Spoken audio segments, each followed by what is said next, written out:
adalah sangat wajar atau normal adanya kita merasa tertekan atau bahkan mengalami stres di saat adanya tekanan ataupun keadaan yang mencekam seperti ini. Seperti kita pelajari di video-video sebelumnya bahwa stres ataupun distress atau perasaan tertekan itu terjadi pada saat adanya stresor atau tekanan ataupun beban itu melebihi dari kemampuan kita dalam waktu yang cukup lama atau dalam waktu yang tertentu. Nah, artinya dalam kondisi seperti ini, baik kondisi keamanan, rasa aman kita tidak baik dengan adanya penyakit ataupun kondisi tertekan akibat kondisi ekonomi ataupun kondisi pekerjaan yang mungkin berubah atau berbeda dari sebelumnya, ini juga menimbulkan suatu ancaman ataupun ancaman perasaan ketidakberhargaan. Kalau kita analisa berarti ada dua hal, kita merasa terancam karena mungkin tidak aman pergi kemana-mana, ya.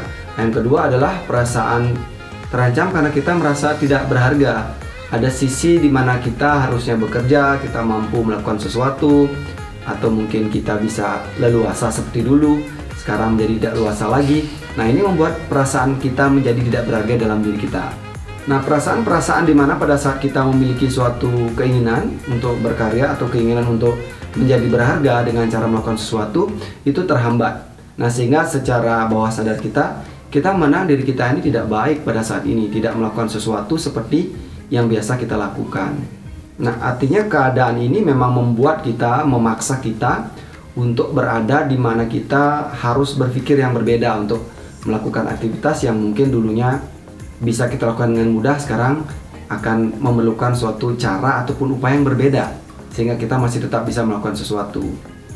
Nah, seperti juga upaya yang bisa kita lakukan untuk terlepas dari tekanan ini, tentu ada beberapa hal. Yang pertama, kita harus tetap menjaga diri kita tetap fit, tetap sehat secara fisik, sehingga energi kita juga cukup untuk bisa menanggulangi adanya tekanan, ataupun kita tidak terlalu banyak diporsir untuk hanya menghabiskan tenaga kita untuk banyak berpikir. Nah, tentu yang kedua adalah pola pikir kita. Nah, supaya apa? Supaya kita tidak terlalu terikat dan melekat pada keadaan-keadaan yang mungkin memaksa kita untuk tidak bekerja ataupun tidak melakukan sesuatu. Di sini butuh suatu hal atau suatu upaya supaya pikiran kita tidak terlalu melekat kuat terhadap hal yang buruk saja.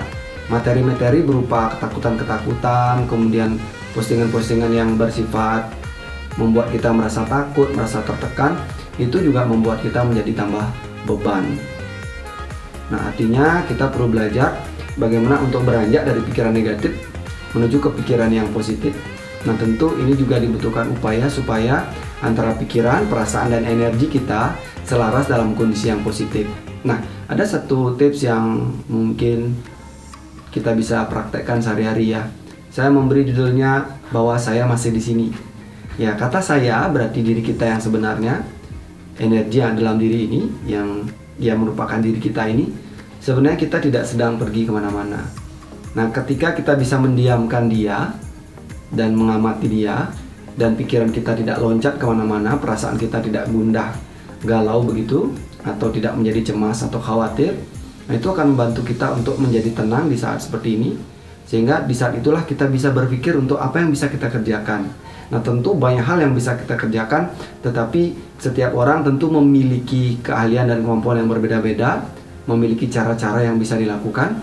Mungkin ada hal-hal lama atau keahlian-keahlian lama yang mungkin tersimpan. Saatnya saat inilah kita bisa kembali untuk melihat diri kita. Jangan-jangan kita punya keahlian-keahlian lain yang bisa kita lakukan di saat kita diam seperti ini. Nah, saat pikiran kita berhasil diam, perasaan kita berhasil kita mungkin tidak diam, ya, kita bisa menjauhkan sedikit.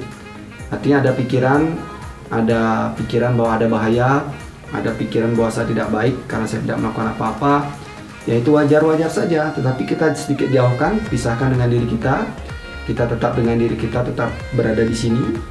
Kemudian baru kita gunakan pikiran yang lain untuk apa yang bisa kita kerjakan.